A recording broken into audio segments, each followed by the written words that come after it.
네, 안녕하세요. 이경필이에 간다. 이경필입니다. 우리 오늘 첫 게스트 박철순 선배님을 만나러 갑니다. 오늘 날씨도 좋고 출발해 보겠습니다. 화이팅! 지금 가는 곳은 우리가 동대문구 쪽으로 가고 있고요. 우리 박철순 선배님은 모시게 된 이유가 일단 저희 대별명고등학교 선배님이시고, 그리고 또 한국 프로야구를 대표하는 레전드, 참 첫 게스트로 모시게 돼서 영광이라고 했더니 선배님께서 대뜸 나 말고 좀 더 젊고 좀 핫한 선수 없어? 라고 얘기를 하셨어요. 근데 항상 박철순 선배님에 대한 또 존경도 있고 어렸을 때부터 보고 자랐기 때문에 여러 가지로 봤을 때 우리 박철순 선배님이 하는 게 가장 맞다. 아 그래 F는 됐어. 시작한 게 중요한 거야. 대단한 거야. 벌써 그러죠. 네. 이닝 체인지도 막 발음 너무 좋다고. 땅나 발음 이경필이 네. 철순이랑 간다. 기분 좋다. 좋습니다.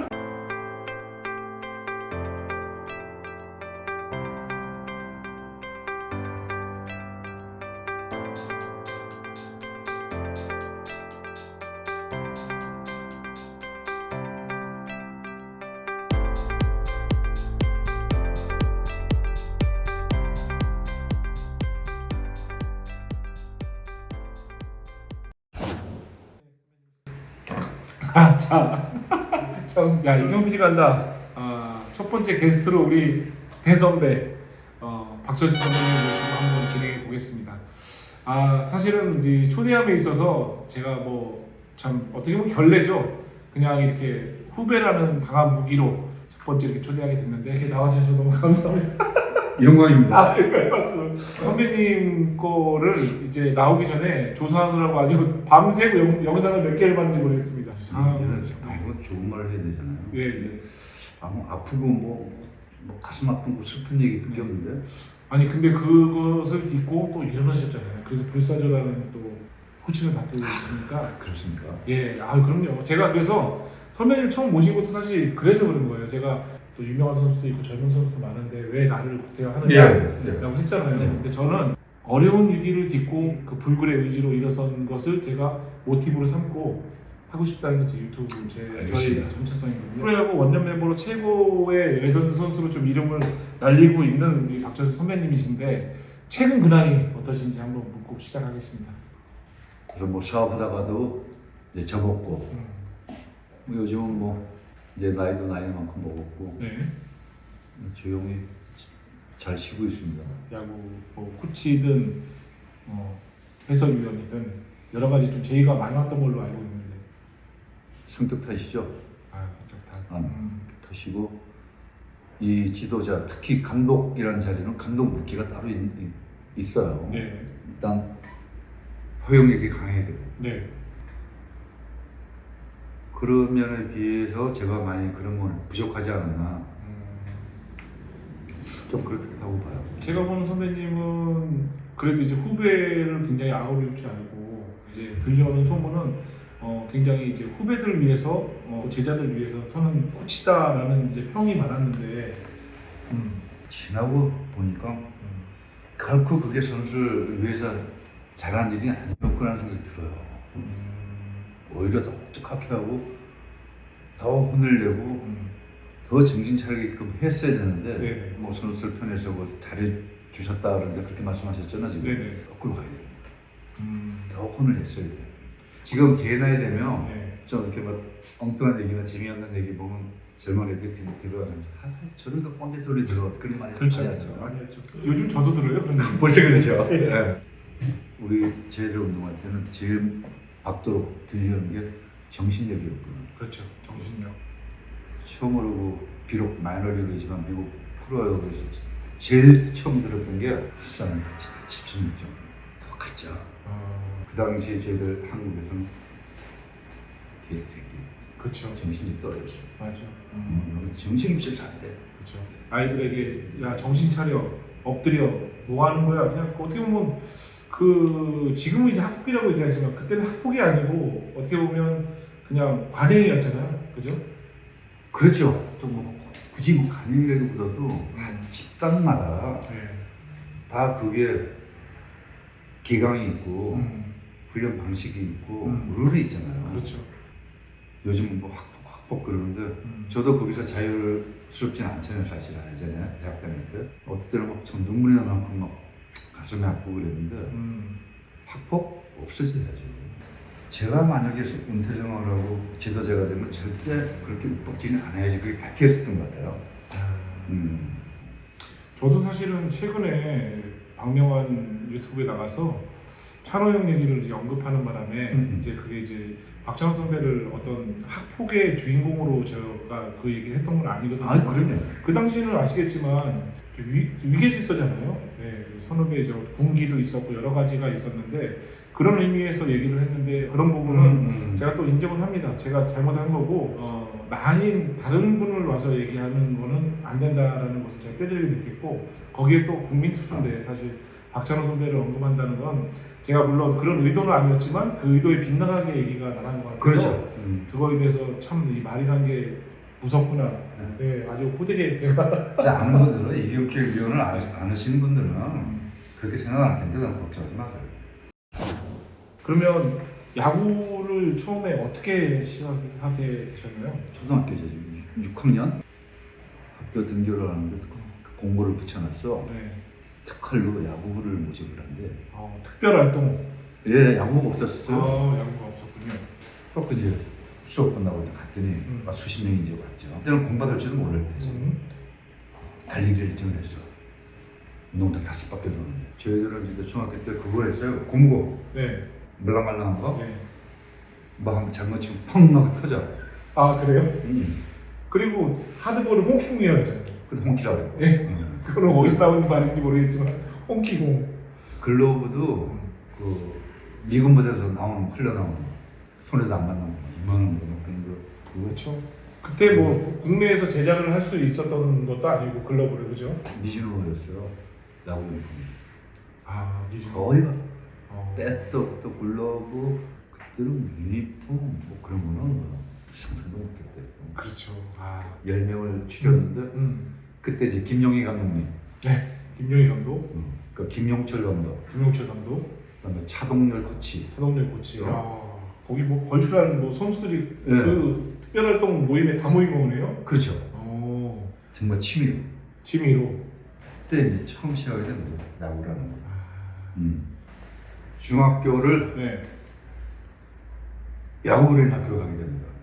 야구인 학교. 도저히 고등학교가 실력이 안 돼. 중3인데. 중3인데요. 그때 저희들 표현은 1년을 꾸린다고 해요. 그 친구들은 다 고등학교 가는데 저는 3년을 한 해 더 합니다. 키를 잡고. 마르고. 근데도 선배들이나 지도 감독 코치님이 너 간도란 소리 못한 게 저 연습을 열심히 했거든. 그 지도자가 봤을 때 이쁜 선수였네. 그렇지, 말씀은 안 드리고 실력은 없어도. 그렇죠. 근데 보통 저는 사실 이렇게 생각했거든요. 스타가 되기 위해서는 능력치를 100%라면 뭐 우리 박 선배님 같은 스타일은 한 80% 정도는 타고나야 되고 생각을 했는데 그 당시만 해도 타고났다고 생각을 할 수는 없는 거네요. 안 타고난 정도가 아니고 운동선수로서의 자질은 제로였죠. 끊임없이 직업선수가 된 걸 보면 그 저는 운명이라고 봐요. 운명이라고 생각하는데 네.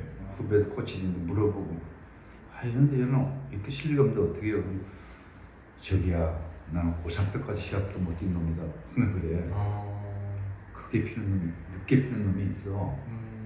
그 대신에 연습이 뒤따라야 되는 게 고통 있는 연습을.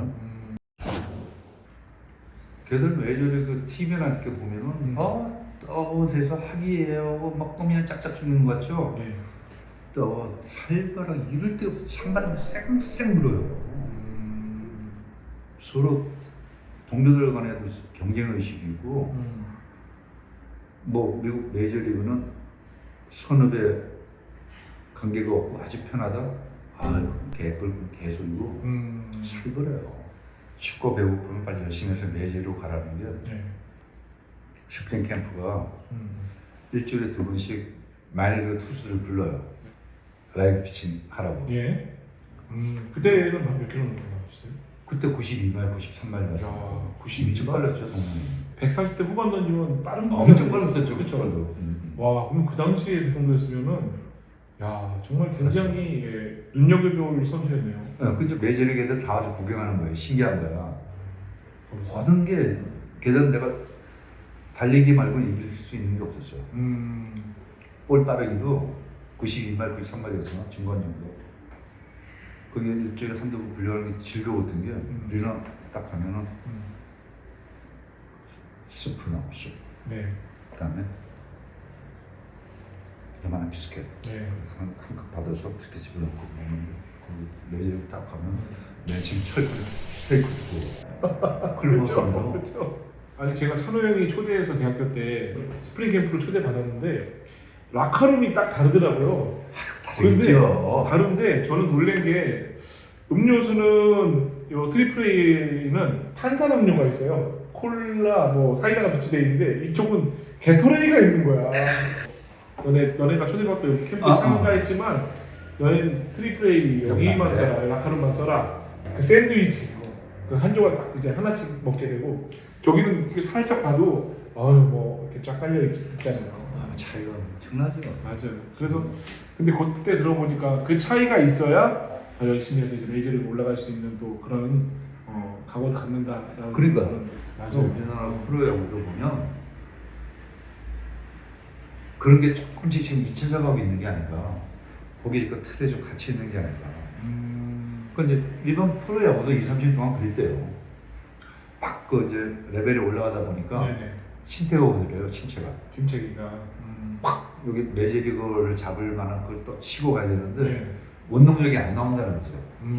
자꾸 우리 프로야구도 지금 40년이 넘다 보니까 레벨이 딱 이제 한계가 왔는데 이걸 좀 치고 나가기가 이렇게 좀 힘든가 봐요. 이제 아시안게임 1번전에서 2대0으로 이제 승리를 하고 있는 가운데 있고 다시 WBC에서 또 참패를 당했고 여러 가지 어려운 점이 있는데 그렇다고 우리가 뭐 일본 야구를 따라가기도 그렇고 미국 야구를 따라가기도 그렇고 그렇게 얘기하는 건 좀 그렇잖아요. 우리만의 야구를 이제 좀 더 가져가야 되는 시기가 아닌가. 맞습니다. 생각도 들고. 지금 우리 KBO 야구가 지금 위상이 굉장히 높아졌어요. 네, 그렇죠. 그건 사실이고 또 한국 프로 선수들이 메이저리그 가서 일본 프로야구 가서 활동 펼치는 선수도 많아 있었고 네네네. 그 위상이 높아지긴 한데 전체적인 숫자를 봤을 때요. 하다못해 지금 일본 프로야구하고 비교를 해도 네. 뒤떨어지는 건 사실이에요. 그거는 사실은 인구 수도 그렇고 땅 면적도 그렇고. 그럼요. 그렇죠. 그런 거를 생각을 해야 되는 부분이 있는데 하여튼 우리나라도 제일 중요한 건 뭐 따라가는 것도 중요하지만 우리나라의 그 컬러를 잘 살리는 게 가장 또 중요하지 않나. 이 마이너리그를 이게 제가 몸소 직접 뛰었던 경험 아니에요. 네, 눈을 보고. 네. 당시에 한국인으로서는 가본 분이 한 번도 없고 뭐 어떻게 하라 마라 이렇게 가이드해준 분이 한 명도 없었죠. 통역도 계약도 처음 통역도 없었어요. 없었죠. 당시 영어 실력은 어느 정도 됐어요? 하나도 못 알아들었죠. 그러면 그냥 느낌상? 그렇죠. 저기 뛰라면 같이 뛰고. 맞지. 또 동명이 왔으니까 얼마나 잘해야 네네. 용돈 막 챙겨주고. 근데 하루는 분위기가 이상해. 네. 아무길 어깨 봤더니 짚어버려요. 메이저리그. 메이저리그에서? 얘들아 아빠지 귀차지를 때리는데 메이저리그에서? 지금도 생생하게 딱 보이는데 충격적이네요. 그다음에 마이너리그는 싹 버려요. 일주일에 한 번씩 짚어버 시켜. 그때 당시 주급인가요? 아니면 뭐 주급을 그 개념을 아직도 저는 못하는 게 주급을 줬다가 월급을 주고 월급을 줬다가 주고 그러니까 걔들은 10월달부터 3월까지는 월급이 없어요. 무노동 무임금. 그렇죠. 네. 보통 그러니까 이제 마이너리그 애들은 네. 다 다른 직업을 하죠. 근데 선배님은 어떤 걸? 저는 은행 청소했죠. 은행 집에 갔지. 그때 집이 이제 LA에 있었으니까 네. 집에 가서 그냥 알선해져가지고 새벽에 은행 청소하고 드라이브인 가게 알바했고 햄버거집 햄버거집 있고. 프렌치 프라이 기가 막히게 튀게 잘해요. 그래서 그 3개월 동안 쭉 했던 게 영어에 느는 거에 일조를 한 거네요. 실력이. 솔직히 뭐 영어 늘지는 않았는데 아니 그래도 저기 야구장 가서 친구들하고 이제 좀 어느 정도는 소통을 좀 해서 깊은 얘기는 안 해도 되죠. 되는데 영어에서 묘사할 수 있는 쓸 수 있는 욕은 100% 100% 습득을 한 거예요. 우리나라 와서 처음에 외국인들이 우리나라 욕하듯이 100%막 동료들이 나한테 칭찬 엄청 많이 했어요. 발음 너무 좋다고. 다른 건 발음 안 좋은데 욕이. 처음에 햄버거 집에 가도 이렇게 스케줄 메뉴 원 플리스 이랬지. 뭐가 달라 뭐 달라 못했어. 저 선배님 얘기하니까 지금 제 생각이 나요. 고3 때 이제 대표팀이 돼서 호주를 갔어요. 호주를 가서 이제 선배님들이랑 같이 햄버거 좀 사와 그랬는데 맥도날드를 갔는데요. 주문을 못 하겠는 거예요. 왜 주문을 못 하겠냐면 거기 앉아 있는 분들이 한국하고는 다르게 막 소리 지르고 애들 뛰어다니고 막 이러고 영어도 못 하는데 분위기가 기가 죽어가지고 이거 어떻게 시켜야 되지 하는데 너무 분위기가 다르니까 충격이었어요 사실. 그래서 돌아섰어요? 아니요, 선배한테 맞추니까 또 어린이 세트 시켜가지고 가가지고 이제 반분도 못하잖아. 일단 받았는데 가지고 보니까 선배님도 얼마나 많이 먹었대요. 근데 갔더니 어린이 세트 이걸 시켰더라고요. 장난감 하나 들어있고. 뭐냐? 그래서 바로 또 엎드렸죠. 호주에서 또 엎드린 사건이 또 그래서 이렇게 된 거예요. 그래서 재산세 있는 사람이 보증을 서줘야 되고 복잡했죠. 국가대표인데도 그런 상황이니까 해외 나갈 때 너무 어려운 거예요. 그리고 저는 안 받았는데 저 윗세대는 방공교육을 또 영화를 보고 나가야 된다고 얘기하더라고요. 그럼요. 거기다 일본 갈 때는 보증인이 7명 필요했습니다. 예? 보증인. 제가 시바스리가를 그 면세점에서 많이 샀거든요. 왜 샀냐면 저희가 욕하는 줄. 예. 보증 서신 분 감사하다고. 올 때 그냥 올 수 없잖아요. 근데 예. 너무 많이 사셨네. 그때 7명 걸리지 않아요? 손을 썩구만. 아니죠. 저는 그때 보증인 한 명 있잖아요. 양주 한 명은 가능했죠. 예. 그 고등학교는 부산고등학교 또 대성고 배명고를 나오셨어요? 고등학교는 또 어떻게 되신 거예요? 그때 그건 저희들 흔히 얘기하는 뭐 사춘기 때인데 네. 한 군데 정착을 못했던 거예요. 미국 가시기 전에 아버지께서 그때 이제 장로셨으니까. 그 아버님이 고등학교 때 미국을 가신 거예요? 예. 어떻게 대성고등학교에 이제 연이 닿았나 봐요. 네. 학교 재단에. 네. 그러니까 기독교 재단이었어요. 대성고등학교가. 네. 네. 그럼 이제 갔는데 몇 개월 못 있고 사고가 나서 시합 중에 패살이 났어요. 그래서 야구 해산되고 몇 명 실제로 구속되고. 구속도 되고. 우리 3명이 배명으로 된 거예요. 그때 배명이 황금 사정인이 가지고 한참 유명했을 때죠. 그 당시에. 저는 한참 큰 행운이었죠. 배명으로 가게 된 게. 그 당시 우승하고 이제 제가 20년 만에 제가 우승을 그때가 뭐였어요? 그때도 한금 연승할 수 있었던 것은 이거다. 답은 티모. 오비비오스의 티모. 뭐 이제 똑같아요. 선발 잡은 날이라고 몸 관리하고